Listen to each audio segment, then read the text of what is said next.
عمر فاروق کو اس چولہے کے اندر پھوکے مارتے ہوئے اور ان کی گھنی داڑھی کے اندر سے دھواں نکلتا ہوا دیکھ رہا تھا کہ دھواں نکل کر ان کی داڑھی کے اندر سے نکل کر اوپر جا رہا ہے، اور اس کے بعد اس کے لیے خود اپنے ہاتھوں سے پکایا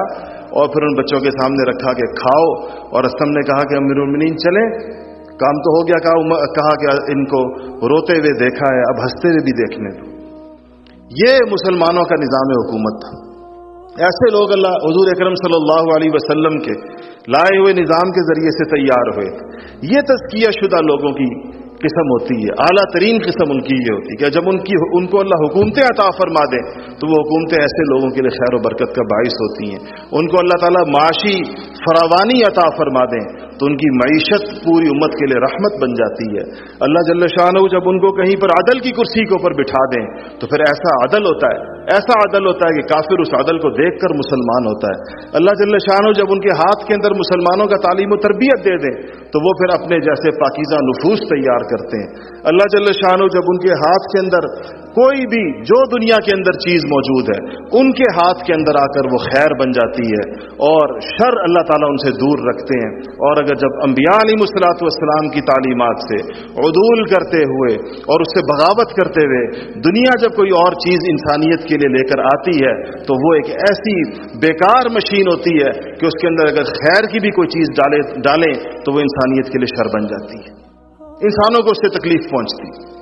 آج دنیا کے اندر کتنی معاشی فراوانی آ گئی ہے، لیکن آپ خود بتائیں کیا دنیا کی دولت سمٹ کر چند ہاتھوں میں آ گئی ہے یا نہیں آ گئی؟ پوری دنیا کی دولت سمٹ کر چند ہاتھوں کے اندر ہے۔ دنیا کی 90% دولت چند لوگوں کے ہاتھ کے اندر ہے، ان کے متعین نام ہیں اور معلوم لوگ ہیں کہ ان کے پاس کیا کیا وسائل اور کیا ہے۔ نظام ایسا بنایا گیا ہے کہ سرمایہ کو کھینچ رہا ہے اور غریب کی محنت کا کوئی معاوضہ اس کے لیے موجود نہیں ہے۔ یہ میرے عزیزوں اور دوستو انسانوں کے خواہشوں کے رستے پر چلنے کا نتیجہ ہے، اور وہ جو بندہ جلدی چاہتا ہے، جو بندہ جلدی کسی نتیجے کو چاہتا ہے اور عاجلہ اس کو چاہتا ہے تو اللہ پاک نے اس کے بارے میں فرما دیا وَعَجَّلْنَا لَهُ مَا نَشَاءُ، تو کہ اللہ نے فرمایا کہ جو عاجلہ چاہے گا اس کو ہم دنیا کے اندر دے دیں گے، اور جتنا ہم چاہیں گے اور جس کو چاہیں گے اس کو دے دیں گے، لیکن اس کے ساتھ اس کی ناکامی جڑی ہوئی ہوگی۔ وَمَنْ أَرَادَ الْآخِرَةَ وَسَعَى لَهَا سَعْيَهَا وَهُوَ مُؤْمِنٌ فَأُولَٰئِكَ كَانَ سَعْيُهُمْ مَشْكُورًا۔ دوسرے لوگوں کے بارے میں برائے، اور وہ بندہ جو آخرت کو چاہے گا، یعنی اپنی دنیا بھی آخرت کے نقطہ نظر سے گزارے گا، اور پھر اس کے لیے وہ سعی لها سعیها، خوب کوشش کرے گا اس کے لیے خوب اپنے آپ کو تھکائے گا، اپنی کوشش کے اندر کوئی کسر نہیں چھوڑے گا، اور ایمان بھی اس کے اندر ہوگا۔ وَهُوَ مُؤْمِنٌ، تو اللہ پاک نے پھر اس کے لیے اعلان کیا ہے کہ فَأُولَٰئِكَ كَانَ سَعْيُهُمْ مَشْكُورًا۔ یہ سعی مشکور ایک ایسا لفظ ہے کہ سچی بات ہے کہ اس کا اردو میں آپ کیا ترجمہ کریں گے؟ یعنی اللہ تعالیٰ نے فرمایا کہ اللہ اس کی کوشش کا، اللہ پاک قدردانی ہوگی۔ اب اللہ کی قدردانی کی کیا مثال پیش کی جائے، اللہ کی قدردانی کا کیا مصداق بیان کیا جائے؟ یہ تو انسانوں کے سامنے دنیا کے اندر اس کے کچھ مناظر، اور آخرت کے اندر تو وہ چیزیں ہیں کہ جس کو ما لا عین رأت، اور جس کو نہ آنکھوں نے دیکھا ہے اور نہ ولا اذن سمعت، نہ کانوں نے سنا ہے، اور نہ ہی وہ انسان کے قلب کے اوپر گزرے ہیں۔ یہ وہ اللہ تعالیٰ اس سعی کو جب مشکور ہوگی تو اللہ تعالیٰ کی طرف سے آخرت کے اندر عطا ہوگا۔ دنیا کے اندر ایسے لوگ عطا ہوں گے جیسے عمر فاروق رضی اللہ تعالیٰ عنہ، اور بعد کے عمر بن عبدالعزیز رضی اللہ تعالیٰ عنہ، اور یہ ہمارے قریب کے زمانے کے اندر اورنگزیب عالمگیر رحمۃ اللہ علیہ جیسے ایسے لوگ اور ایسے نظام اللہ جل شانہ عطا فرمائیں گے، اور آخرت کے اندر اللہ پاک وہ نعمتیں عطا فرمائیں گے جس کا انسان کوئی تصور بھی نہیں کر سکتا۔ جڑی یہ ساری چیز میرے عزیزوں اور دوستوں تزکیے کی بنیاد کے ساتھ ہے۔ یہ ساری منازل اور کامیابیوں کا جو رستہ ہے اور آغاز ہے وہ تزکیے کی طرف سے ہو کر گزرتا ہے۔ یہاں آج آپ لوگوں کی تشریف آوری اسی تزکیے کی محنت کو سیکھنے کے لیے اور اسی کو سمجھنے کے لیے آپ لوگوں کی یہاں پر آمد ہوئی۔ یہاں اسی لیے سارے کے سارے ساتھی جمع ہوتے ہیں کہ ہمیں پتہ چلے کہ جب ہم لوگ اپنی اس تزکیے کی اہمیت کو سمجھ لیں گے اور ہمیں اندازہ ہو جائے کہ یہ ہمارے کرنے کا سب سے اولین کام ہے اور اس کا آغاز خود ہماری ذات سے ہوتا ہے۔ یہ ایک ایسا کام ہے جس میں آپ اپنی انگلی دوسرے کی طرف نہیں اٹھا سکتے کہ آپ کہیں کہ مجھ سے پہلے اس کو ضرورت ہے، یا آپ کہیں کہ میں اس کے اندر بالکل کوئی بندہ آپ کو یہاں پر بیٹھا ہوا ایسا نہیں ملے گا۔ کتنے بڑے بڑے بزرگ تشریف فرمائے جو یہ آپ سے کہیں کہ ہم اپنے آپ کو تزکیہ شدہ سمجھتے ہیں، یا کوئی تزکیے کی سند کسی کو نہیں دے گا کہ بس ہو گیا اس کا تزکیہ، اس کو مزید. یہ ایک ایسی چیز ہے ہر شخص اس کا ضرورت مند اور محتاج ہے. بولنے والا سننے والوں سے زیادہ محتاج ہے. کوئی اس کی احتیاج ایسی ہے کہ انسان کو موت کے آخری لمحوں تک اس کی احتیاج ہے، کیونکہ انسان کو کیا پتا کہ اس کی نیت کے اوپر کس وقت شیطان کا حملہ ہو جائے. انسان کو کیا پتا کہ اس کے کس وقت اس کے لیے کوئی گھاٹی ایسی ہو جس سے وہ عبور نہ کر سکے. تو ہر شخص اس کا حاجت مند ہے. ہم میں سے کوئی بندہ یہ نہیں کہہ سکتا کہ فلاں کو زیادہ ضرورت ہے، فلاں کو زیادہ ضرورت ہے. ہم میں سے ہر ایک کو خود اپنے آپ کو، جیسا میں نے عرض کیا کہ بولنے والے کو سننے والوں سے پہلے اس کی ضرورت اور سننے والوں کو اپنی جگہ کے اوپر اس کی ضرورت ہے. تو یہ جو کام جس کے لیے یہاں آپ لوگ اکٹھے ہوئے، اس میں اس کے اہم ترین چیزوں میں سے، باقی چیزوں پہ انشاءاللہ بات ہوتی رہے گی، یہاں پر آج بھی ہوگی، کل بھی ہوگی، لیکن اس کی جو بنیاد اور آغاز ہے وہ اس تزکیے کے ساتھ. اس کے لیے ہم عام طور پر سارے ساتھیوں سے اس بات کا مطالبہ کرتے ہیں کہ آپ اس کے لیے کچھ سے کچھ وقت اپنا باقاعدہ فارغ کریں. یہ صرف اس کی اہمیت سن کر گھر چلے جانا کافی نہیں ہے، اس کی اہمیت کو تسلیم کر لینا صرف کافی نہیں ہے. وہ تو آپ لوگ پہلے سے مانتے تھے. آپ کو کون سی ہم نے نئی بات ایسی بتائی ہے جو آپ نے آج سے پہلے نہیں سنی تھی؟ ساری سنی سنائی اور مانی منائی باتیں ہیں. اب تو عمل کی بات ہے کہ ہم میں سے عملی قدم کون اٹھاتا ہے، عملاً کون اس کے لیے آگے بڑھتا ہے. تو الحمدللہ ہمارے ہاں کربوگا شریف کے اندر آپ کو پتہ ہے کہ ایک چلے کا مطالبہ کیا جاتا ہے کہ 40 دن اپنی زندگی کے اندر نکال کر ضرور لگائیں اور اس کام کو آپ سیکھیں. اس کے ذریعے سے انشاءاللہ آپ پہ کچھ قدم آگے بڑھ جائیں گے اور خواہشات کی زندگی سے نبیوں والی زندگی کی طرف جو ہمارا سفر ہے، اللہ پاک نے چاہا تو عافیت کے ساتھ اس کا آغاز اس کے نتیجے کے اندر ہو جائے گا. پھر آپ جتنا گڑ ڈالتے چلے جائیں گے اتنا یہ سفر اور اتنی یہ منزل میٹھی ہوتی چلی جائے گی. اللہ تعالیٰ مجھے اور آپ کو عمل کرنے کی توفیق نصیب فرمائے. وآخر دعوانا الحمدللہ رب العالمین.